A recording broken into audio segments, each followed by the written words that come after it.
तो देश की समस्या है कि हम देश किसे कहते हैं और राष्ट्र किसे कहते हैं, इसे समझने की ज़रूरत है। उससे पहले एक परिस्थिति तुम्हें बताता हूँ, उससे पहले एक परिस्थिति समझाने का प्रयास करता हूँ। तुमने एक देश का नाम सुना है, ईरान सुना है? ईरान का नाम किन का देश है? किन का देश है? मुसलमानों का देश है। मुसलमानों में कौन से मुसलमानों का देश है? शिया।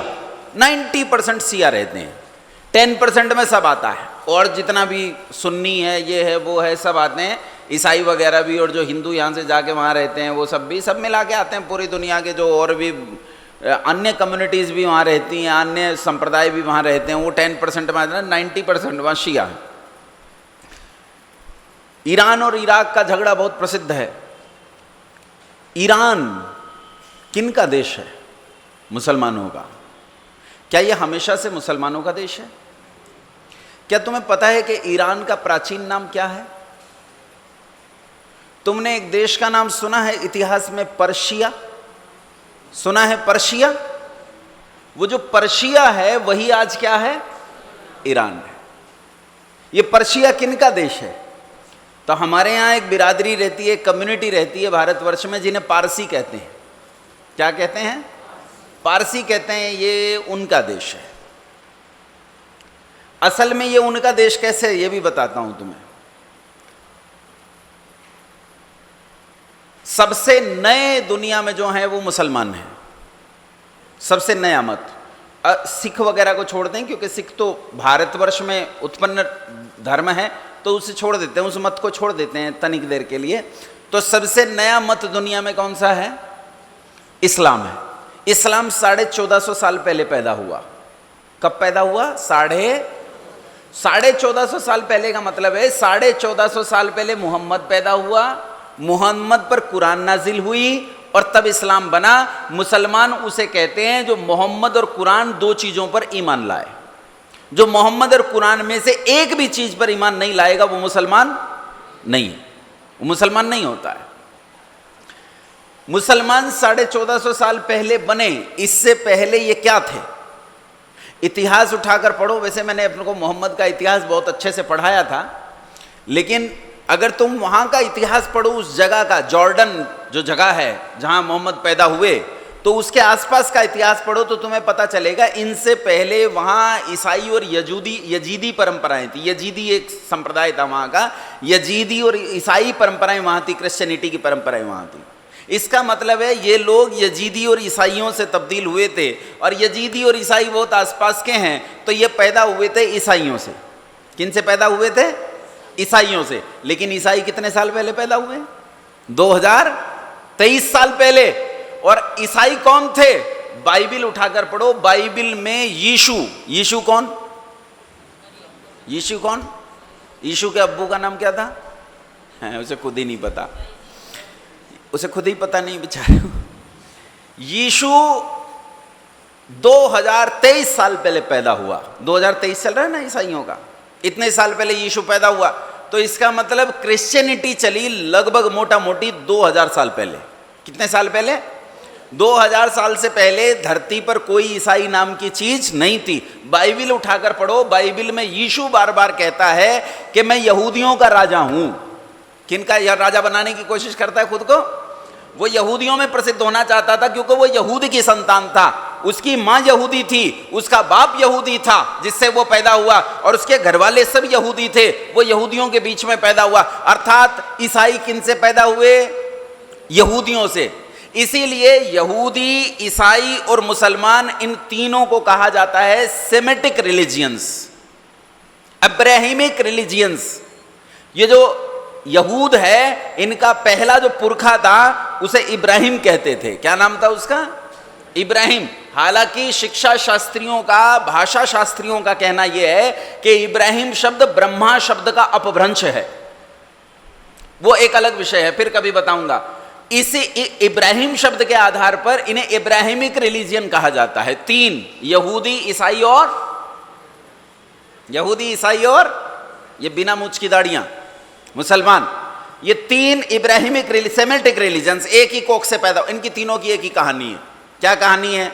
बोले पहले खुदा ने एक आदमी बनाया, उसे एक बाग में छोड़ दिया, बाद में वो बोर हो गया, उसने खुदा से कहा यार खुदा मैं बोर हो रहा हूँ, कुछ मनोरंजन का साधन कर। तो खुदा ने उसकी पसली निकाली, उसी एडम की पसली निकाली और उस पसली से एक औरत बना दी। औरत का नाम क्या रखा? नहीं, हव्वा। और अंग्रेज लोग कहते हैं ईव, एडम एंड ईव, है ना, वो कहते हैं ईव कहते हैं, ये हव्वा कहते हैं। आदम और हव्वा, एडम एंड ईव। तो वो ईव बना दी। अब ईव उसकी पत्नी थी, दोनों बाग में रहने लगे। खुदा ने कहा कि देखो बीच में पेड़ है, सब खाना, इस वाले पेड़ का फल मत खाना। पूछा क्यों? कहा ये ज्ञान का वृक्ष है, इल्म का पेड़ है, इसे तुमने खा लिया तो तुम्हें जानकारी हो जाएगी और मुझे पढ़े लिखे लोग पसंद नहीं। ठीक है, शायद ऐसी बात होगी, इसीलिए तो उसने ज्ञान के वृक्ष का फल खाने से मना किया। लेकिन लड़कियां थोड़ी ज़्यादा शरारती होती हैं लड़कों की तुलना में। उस ईव ने कहा पहले तो इसे ही चख के देखूंगी और उसने उसका फल तोड़ा और फल खाया। फल खाते ही जलजला आ गया, तूफान आ गया, बर्बादी हो गई। अल्लाह ने कहा निकल जाओ बाहर, इस बाग में नहीं रहने दूंगा, अब दर दर की ठोकरें खाओ, निकल जाओ। और उन्हें उस बाग से निकाल दिया गया। जब निकाला जाने लगा तो ईव रोने लगी। एडम ने पूछा तू क्यों रो रही है? कहा मुझे तो निकाल दिया, तू बाग में रह जाएगा, मैं निकल जाऊंगी, दर दर की ठोकरें खाऊंगी। तो एक जॉन मिल्टन नाम के कवि हैं अंग्रेजी के, वो एडम, हालांकि मुझे ये पंक्तियां बहुत पसंद हैं, प्रेम के संदर्भ में ये पंक्तियां बहुत अच्छी हैं, लेकिन वहां वो कहता है, एडम कहता है, flesh of flesh, bone of my bone, thou art and from thy state, mine never shall be parted, bliss or woe. कहता है तू कौन है? तू कौन है? ईव कौन है? ईव मेरी तो हड्डी है। कौन है ईव? मेरी हड्डी, मेरा मांस, मेरा खून, मेरा ही खून है तू मुझसे अलग नहीं। और परमात्मा की सत्ता में कोई दुख या कोई वरदान तुझे मुझसे अलग नहीं कर सकता, ला फल। और उसने भी खा लिया और बाहर चले गए। कहानी क्या है? अच्छा ये बताओ, ये बेटी बैठी है, मान लो इस बेटी को मेरी हड्डी से बनाया गया या मेरे खून से बनाया गया, तो ये मेरी क्या लगेगी? अरे बोल पड़ो, क्या लगेगी? ये खुदाई गड़बड़िया है। इसने उसकी हड्डी से उसकी बेटी बनाई और बेटी के साथ बाप का ब्याह कर दिया।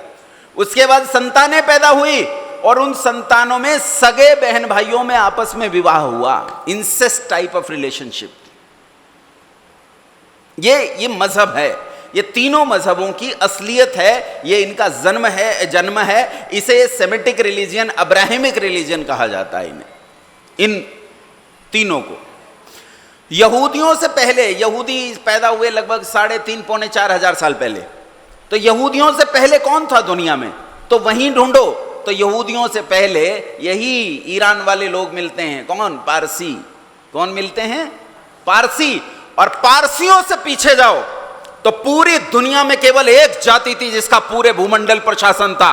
पूरी दुनिया में केवल एक संस्कृति थी, पूरी दुनिया में केवल एक भाषा थी, पूरी दुनिया में एक मत था, एक मजहब था, पूरी दुनिया एक तरह के संस्कारों में जीवन जीती थी। और उन संस्कारों का नाम था आर्य संस्कार, उस संस्कृति का नाम था आर्य संस्कृति, और उस जाति का नाम था आर्य जाति, जो पूरे भूमंडल पर रहती थी।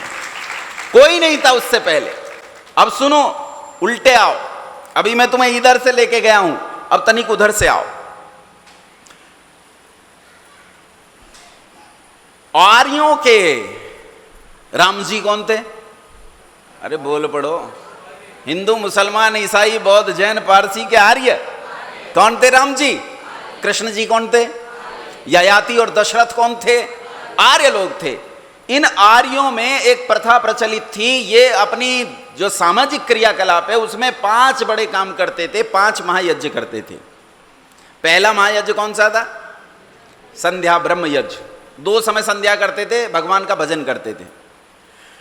दूसरा था अग्निहोत्र, ये जो तुमने किया, सुबह शाम 2 समय अग्निहोत्र करते थे। तीसरा क्या काम करते थे? पितृयज्ञ, जीते माता पिता की सेवा। चौथा अतिथि यज्ञ, यानी जो हमारे घर विद्वान आ जाए उसका सम्मान। और 5वां बलि वैश्वदेव यज्ञ, यानी हम पर जो आश्रित हैं, गाय है, कुत्ता है, चींटी है, चिड़िया है, उन सब तक उनका भाग पहुंचाना, उन्हें भी कुछ न कुछ खिलाना, उन तक उनकी स्थिति पहुंचाना। ये 5वां बलि वैश्वदेव यज्ञ। कितने हो गए? 5। जब इनसे बिगड़कर पारसी बने, ध्यान से सुनना मेरी ये बात, जब इन आर्यों से बिगड़कर क्या बने? पारसी, तो उन पारसियों ने इन 5 यज्ञों को, बेचारे प्रक्रिया तो भूल गए कि प्रक्रिया क्या थी, लेकिन उन्होंने 5 यज्ञों को नहीं छोड़ा। काम मर जाएंगे लेकिन अपनी परंपराएं नहीं छोड़ेंगे। उन्होंने ऐसी वेदी घर में बना ली और दिन में 5 बार अग्नि जलाकर उस पर घी डालकर होम करने लगे। इसलिए पारसियों को अग्नि पूजक कहा जाता है। क्या कहते हैं उन्हें? दिन में 5 बार होम करते हैं, 5 बार। आज भी दुनिया में पारसी जहां रहते हैं वो दिन में 5 बार होम करते हैं। इसी प्रकार वो ये तो भूल गए 5 यज्ञ कैसे कैसे थे, बस उन्होंने इसे ही यज्ञ मान लिया और दिन में 5 बार करने लगे। कितनी बार? उनसे बिगड़कर बने कौन? पारसियों से बिगड़कर कौन बने? यहूदी। कौन बने? यहूदियों ने कहा यार ये वेदी बनाना, इतना बड़ा काम धाम जोड़ना, ये तो मुश्किल काम है, आसान काम है, मोमबत्ती बना लो। उन्होंने मोमबत्ती बना ली और वो दिन में 5 बार मोमबत्ती जलाने लगे। लेकिन पंचमहायज्ञ नहीं छोड़ा, नहीं छोड़ा उन्होंने पंचमहायज्ञ। यहूदियों से बिगड़कर कौन बने? कौन बने? ईसाई। ईसाइयों ने कहा यार ये रोज रोज 5-5 मोमबत्ती जलाना तो मुश्किल काम है। उन्होंने कहा रविवार के दिन चर्च में जाओ और एक ही दिन रविवार के दिन जाकर 5 मोमबत्तियां जलाओ। अच्छा, चर्च में जाकर देखना उनके मोमबत्ती स्टैंड में कितनी मोमबत्ती रखने की जगह होती है? 5 मोमबत्ती रखने की जगह होती है। उन्होंने पंचमहायज्ञ को इतना सीमित कर दिया। उनसे बिगड़कर कौन बने? मुसलमान। मुसलमानों ने कहा यह अग्नि जलाने का काम ही बेकार है, 5 बार दिन में परमात्मा का नाम ले लो, यही पंचमहायज्ञ है। लेकिन पंचमहायज्ञ संसार में किसी ने छोड़ा नहीं। मुसलमान आज भी संसार में चाहे जहां रहता हो, लेकिन आज भी पंचयज्ञ करता है। बोलो करता है कि नहीं करता? इन्हीं परंपराओं में जो पारसी थे, इन पारसियों को अग्नि पूजक कहा जाता है। और आज से 1360 साल पहले, कितने साल पहले? आज से 1455 साल पहले इस्लाम पैदा हुआ और आज से 1360 साल पहले इस ईरान में पारसियों का शासन था। और उस पारसियों के शासन में वहां बहुत बड़ा इलाका, मतलब आपका Jordan, Saudi Arabia, Iran, Iraq, Qatar, Oman, यहां तक आ जाओ, पाकिस्तान से परे उज्बेकिस्तान तक, यहां तक का पूरा इलाका ये उनकी सत्ता में आता था। मक्का मदीना से निकलकर मुसलमानों ने हाथ जोड़ा और पर्शिया में हाथ जोड़कर घुस गए, भैया हमें रहने के लिए थोड़ी जगह दे दो, हमें थोड़ी जगह दे दो। उन्हें जगह मिल गई रहने के लिए, उन्होंने जमीन के नीचे काम करना शुरू कर दिया। मुसलमान जब तक कमजोर होता है तब तक वो राम राम करता है। क्या करता है? मेरे गांव में आज भी करता है, वो राम राम करता है, राम राम साहब। लेकिन जैसे ही वो ताकतवर होता है वो तुम्हें दीन की दावत देने लगता है। इन्होंने वहां काम करना शुरू किया। आप आश्चर्य करोगे, केवल 2 दशक के अंदर, 2 दशक, 21 साल के अंदर वहां इन्होंने अपनी तादाद को घुसपैठ से और जन्म दर से इतना ज्यादा बढ़ा दिया, क्योंकि उनकी संख्या ऑलरेडी कम थी। पारसियों में जन्म दर ज्यादा नहीं थी, उनकी जनसंख्या कम थी कि ये उनकी जनसंख्या के एक बड़े घनत्व के हिस्से को घेरने लगे। तभी वहां एक राजा पैदा हुआ मजदक नाम का, और इसने वहां सुधारवादी आंदोलन चलाए। और सुधारवादी आंदोलन में उसने क्या किया? देश में चलने वाले जितने मंदिर थे, अग्नि मंदिर बोलते थे उनके मंदिरों को, उन अग्नि मंदिरों को लगभग सबको बंद कर दिया और कुछ मुख्य अग्नि मंदिरों को चलने दिया। और पुरोहितों और पंडितों, जो भी उनके होते होंगे, उन पुरोहितों और पंडितों को केवल इन्हीं मुख्य मंदिरों तक सीमित कर दिया गया। और धर्म के प्रचार पर न तो विशेष जोर दिया, और जो लोग करना चाहते थे उन्हें भी रोकने का प्रयास किया।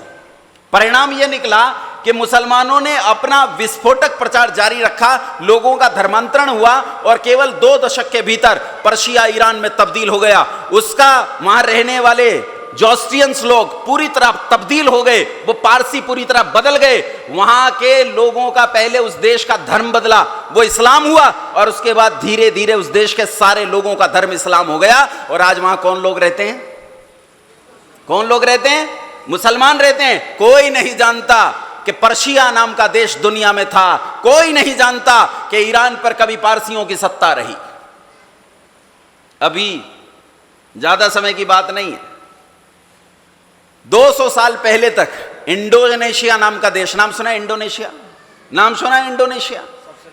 इंडोनेशिया के मुद्रा पर आज भी आपको राम, कृष्ण और गणेश की तस्वीरें दिखाई देंगी। आज भी इंडोनेशिया में दुनिया के सबसे ज्यादा घनत्व वाले मुसलमान रहते हैं, 95%।